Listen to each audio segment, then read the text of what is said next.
Everybody, how's it going? It's Zach Grant here with the University of Illinois Extension and the Urban Ag Connect vlog series.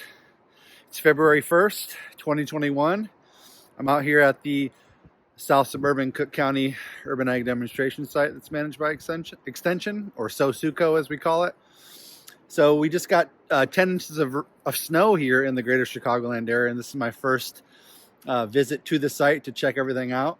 I just figured I'd make a quick little vlog just to show you what's going on out here. It's really magical out here right now with this untracked snow, other than maybe a few deer prints and maybe some rabbit trails as well. So what I'll do is we'll look at the tunnel, we'll look at the drifts on the side of it, and just talk a little bit about the type of structure that we have here, because we have a Gothic or gable arch style high tunnel or greenhouse structure here, and why that's important. Particularly in regions where we get frequent large snowfalls like we experienced this weekend. So let's go ahead and take a look at that while we're out here on this beautiful first day of February. Here's our gable or Quonset style. It's a 20 by 48 foot structure. And you can see here that, you know, all the snow from that snow event just shed off the side of it.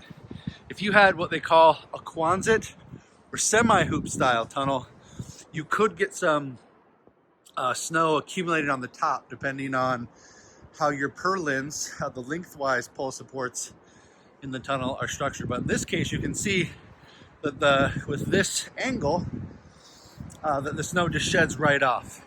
And we're looking at probably anywhere from a 2, in some cases up to maybe even a 4-foot drift along the side of the tunnel here. So I could not roll this tunnel up if I wanted to right now.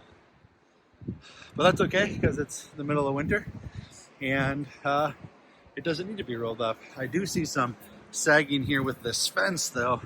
That's a good thing to note. That's a lot of snow accumulated right there. I'm gonna have to wait for that to melt. Some pretty good drifts inside of the fence line too. Oh yeah, I actually live in Kankakee County, and this is a significantly larger amount of snow we got down there, and there's some pretty nice drifts as well. You can see the beautiful pure white landscape we have here.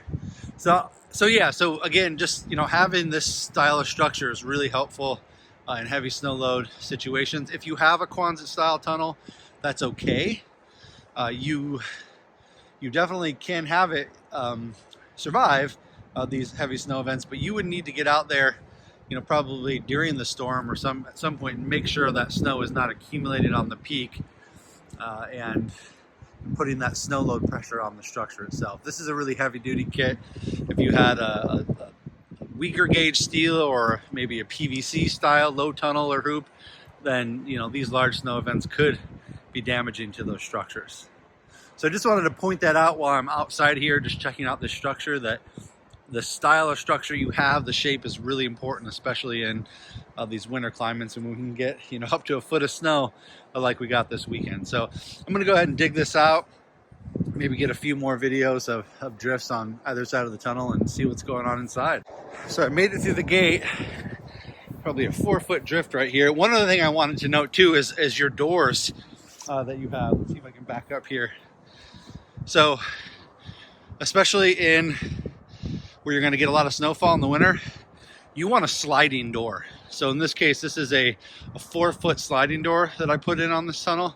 If you have a hinge door, you could use it, but you'd want it to hinge inward, because if it didn't, then you'd have to dig out all this huge drift of snow right here and able to open that door outward. So just another tip about tunnels in high snowfall areas. Sliding door is the best. A hinge door, you'd want to go inward if possible. But based on this sliding door, it's just as easy for me to come in here and just slide this open, gain quick access to the tunnel. You can see there's a nice little lip. Okay, so now we're inside, just taking a quick look. Everything looks good. It looks like the snow just shed.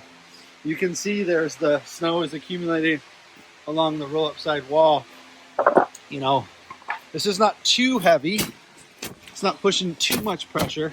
If we got any more snow than this, and the snow starts coming up or drifting this high, you might want to remove some of that to save your plastic or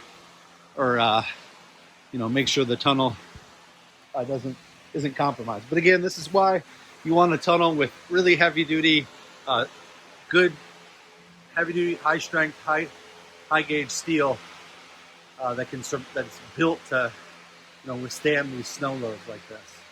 And this is an unheated structure, even though we have some automation in here. You know, we don't have a dual inflated plastic layers that would also help push that snow off. But in this case, the shape of the structure itself is what's helping to shed the snowfall off of here. Okay, so that's about all we'll cover today. You can see you've still got some crops in here that we've overwintered, starting to flip some of these beds. Got our first planting of carrots down here at the very end. The very first direct seeding that we did on January 30th. And so I have this row cover here to kind of keep everything moist, evenly moist. And this is staying pretty moist because with those pelleted carrots, they really can't dry out in order to get good germination. So I've got the row cover covering it down here. But otherwise, I'm just going to start clearing some of this stuff out. You know, we have some pretty decent lettuce right here. This is that selected red lettuce that I've selected, and it's surviving pretty well. Still having to address a potential white mold issue in here, trying to diligently monitor and scout for that.